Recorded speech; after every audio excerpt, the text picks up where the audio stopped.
Hello friends, in the series on the income tax cases, today we will discuss a very important case of the Supreme Court which was decided a very long back, that is in 1964.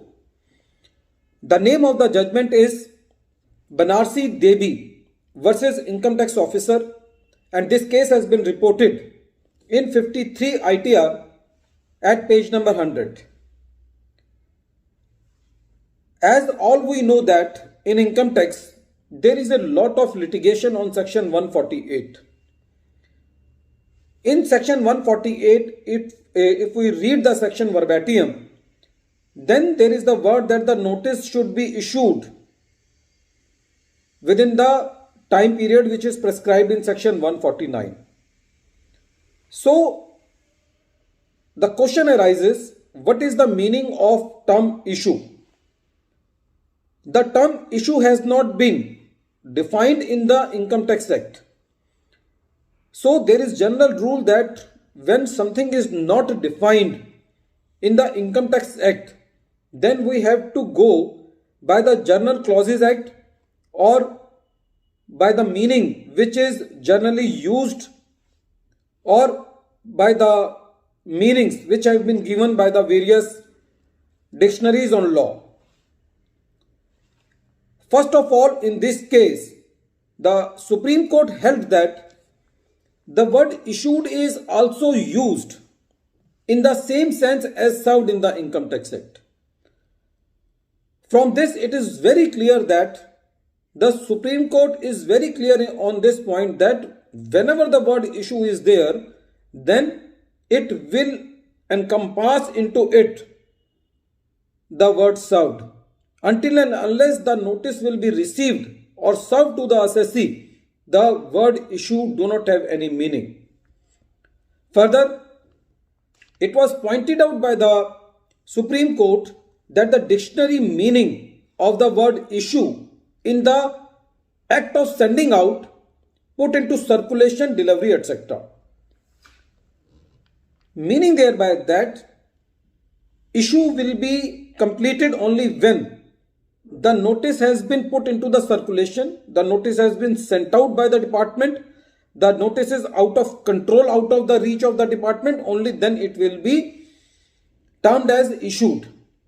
For example, if the notice has been prepared by the income tax officer, the date has been put 31st March, the digital signature has been done, but it has not been sent into the portal or into the server by the department through mail. Or for example, it may happen that the notice is into the draft mail of the department, but it has not been sent and received by the assessee, then the word issue will not be complete. In this case, the attention was also invited by the Supreme Court towards the section 27 of the General Clauses Act 1897. In this case, the court said that the crux of the matter is that the words serve, give and send are used interchangeably words in terms of General Clauses Act and decided the case in favor of the assessee. The assessee was contesting that the notice was not served, but the department was saying that the notice has been issued. So the issue will not be complete until and unless the notice will be served to the assessee. The court also pointed out that the expression issued takes in the entire process of sending the notice as well as the service thereof. The court is very clear that until and unless the notice is served, the word issue do not have any meaning. The same point is also supported by the Allahabad High Court judgment in Srinivas versus ITO, and this case is also very old, of 1956, which has been reported in 30 ITR at page number 381.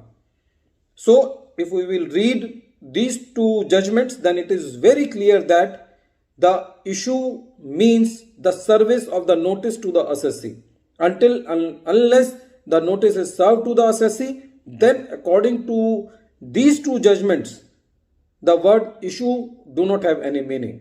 At the end of this video, once again, I am repeating the name of the case.